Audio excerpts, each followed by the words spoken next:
या घटक आणि हे प्रेझेंटेशन करत असताना माझ्यासोबतचे सहकारी मला त्यांचा परिचय करून देतील.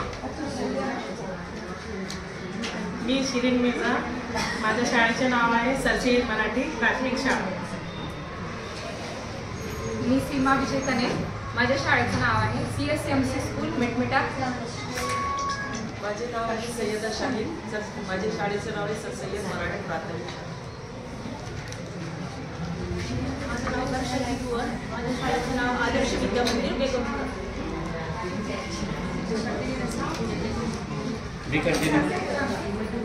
विषय गणित आहे आमच्या घटकचे आणि लक्ष आहे जाणीव जाणीव वर्ग 6. आणि हे आहे त्रिकोणांचे घटक व प्रकार. त्रिकोणाचे घटक, शिरोबिंदू, बाजू, कोन सांगू. त्रिकोणाचे प्रकार, कोनावरील बाजूवरून सांगू. आमचा घटक आहे त्रिकोणाचे घटक आणि त्रिकोणाच्या घटकामध्ये आद्य निष्पत्ती आहे. आपल्या आजूबाजूला असणारे वेगवेगळे जे आकार आहेत त्यातून त्रिकोण शोधणे आणि त्या त्रिकोणामध्ये असणारे घटक, त्याचे जे शिरोबिंदू आहेत, बाजू आहे, कोण आहे याची माहिती मुलांनी घेतली. तृप्ती मॅडम सांगतात.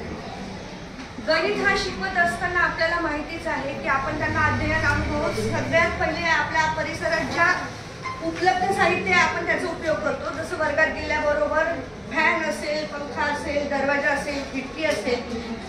6वीचा वर्ग आहे त्याच्यामुळे त्यांना पूर्वज्ञान आहे. भौमितिक आकार त्यांना माहिती आहे. आता आपल्याला त्यांना भौमितिक आकार त्रिकोण हा स्पेसिफिक घेऊन त्याचा पुढचा घटक त्यांना शिकवणं आहे. त्यांना 5वी मध्येच त्रिकोणाच्या बाजू, त्रिकोणाची शिरोबिंदू, त्यांचं लेखन आणि वाचन हा घटक 5वीला झालेला असतो. परंतु पुन्हा त्यांची उजळणी व्हावी म्हणून आम्ही प्रश्न पहिल्यामध्ये त्रिकोणाचे शिरोबिंदू, त्रिकोणाचे बाजू आणि कोन याची उत्तरं विद्यार्थी सहज देतात. त्यानंतर 6वीचा घटक येतो त्रिकोणाचे प्रकार. त्रिकोणाचे प्रकार हे बाजूवरून पडतात, कोणावरून पडतात. आता हा घटक समजून सांगत असताना मी स्वतः विद्यार्थ्यांना त्रिकोण काढून देते ज्याच्या तिन्ही बाजू जर 3 सेंटीमीटर, 3 सेंटीमीटर आणि 3 सेंटीमीटर असेल तर ते मुलं पुस्तकामध्ये त्या पट्टीच्या सहाय्याने त्या बाजूची मेजरमेंट घेतात.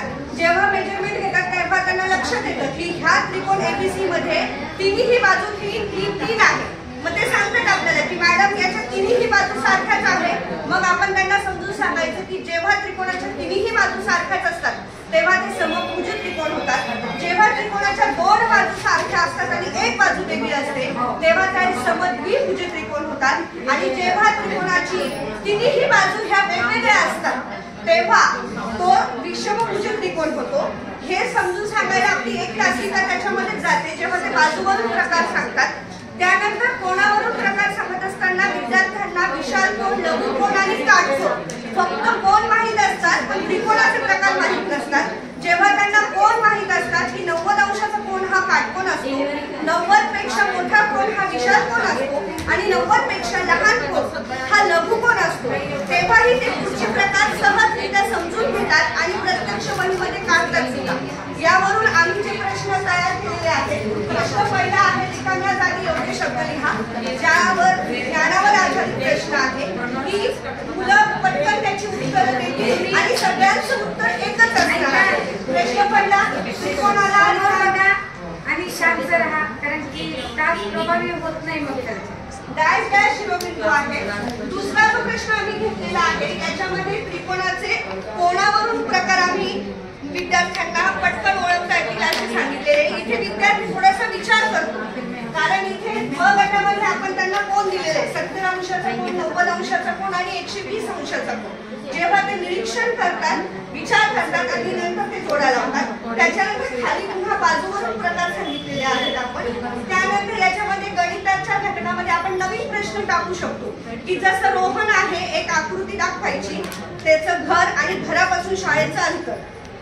मग इथे पण त्याचा आपण विचार करण्याला प्रवृत्त करतो. ते प्रश्न मी इथे टाकलेले नाहीये जागेच्या अभावामुळे, पण असे प्रश्न आपण वर्गात विचारू शकतो. किंवा घरापासून जाण्यासाठी त्याला जवळचं अंतर कोणतं पडेल याच्यासाठी पण मुलं विचार करतात की आणि ते बरोबर सांगतात. त्याच्यानंतर तिथे कुठला कोण होतो हा प्रश्न विचारल्यानंतर सुद्धा ते त्या प्रश्नाचं उत्तर व्यवस्थित देतात. त्याच्यानंतर खाली त्यांना विचार नवनिर्मिती करण्यासाठी आपण प्रवृत्त करतोय की तुम्हाला माहित असलेले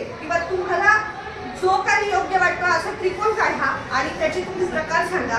परत आपण नवीन प्रश्न देऊ शकतो की तुम्ही शाळेत आता वर्गात बसलेले आहात की तुम्हाला आजूबाजूला कुठला त्रिकोणाचा प्रकार दिसतोय आणि त्याचं कारण जसं पंखा फिरत असेल तर पंख्याचे जे कोण आहेत, घड्याळ आहे